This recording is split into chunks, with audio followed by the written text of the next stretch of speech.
Hello, my name is Neil Ganadiwal, and here's my charge tapes lab for Physics 2212. The purpose of this lab is to determine excess electric charge on common household items, like clear tape in this lab. We will explore the physical property of charge through Coulomb's law, which describes the electric force between two charged particles a certain distance apart, each with a certain charge. Q1 and Q2 are the charges, K is a constant, and R is the distance between those two charged particles.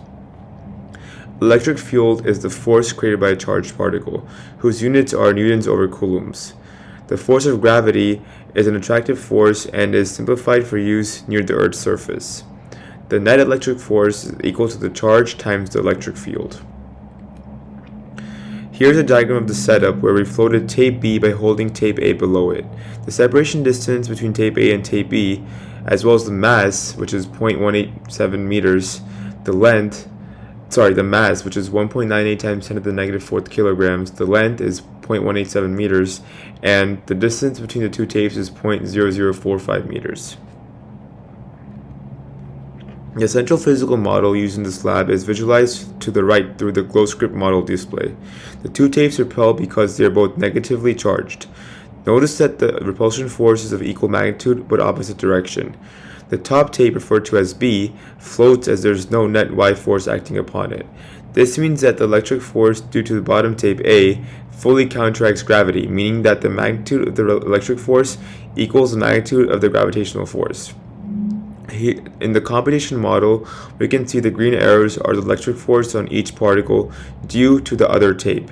Since tape B is the point of interest, I've also shown the force of gravity acting downward on it, shown by the red arrow. As you can see, I have defined a function on the bottom to calculate the force between two charged particles through Coulomb's law after calculating Q1, Q2, R mag, and R hat.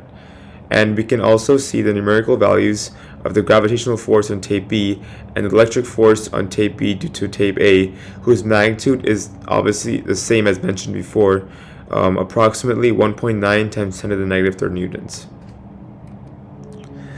The first assumption does not apply, as tape B is static once it floats, so air resistance on a moving object is irrelevant to this lab. The second one does apply, as this is what we did for both tape A and tape B to calculate the force between them and the electric field due to tape A on tape B. The third assumption also applies, as we did assume that the charges on the two tapes were the same.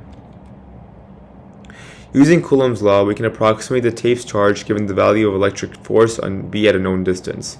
Solving for charge in that formula, we find that the magnitude of the charge of each tape is 1.27 times 10 to the negative 8th coulombs using the computational model.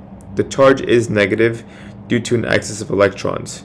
Since we know the charge of an electron is to be negative 1.6 times 10 to the negative 19th coulombs, we can divide this by the total tape charge, and we can determine the total number of excess electrons to be 7.48 times 10 to the 10th. So if electrons had the positive charge and protons had the negative charge, how would our observations change? Well, both tapes would still have the same absolute charge, just with a different sign. The tapes would still repel regardless of the charge shared by the tapes because they're opposites. Secondly, why is it important to handle the charged tapes as little as possible? Well, this is because they contain excess electrons, so interacting with other objects might cause these tapes to lose electrons because such electrons will naturally want to transfer to the more neutral object. Thank you.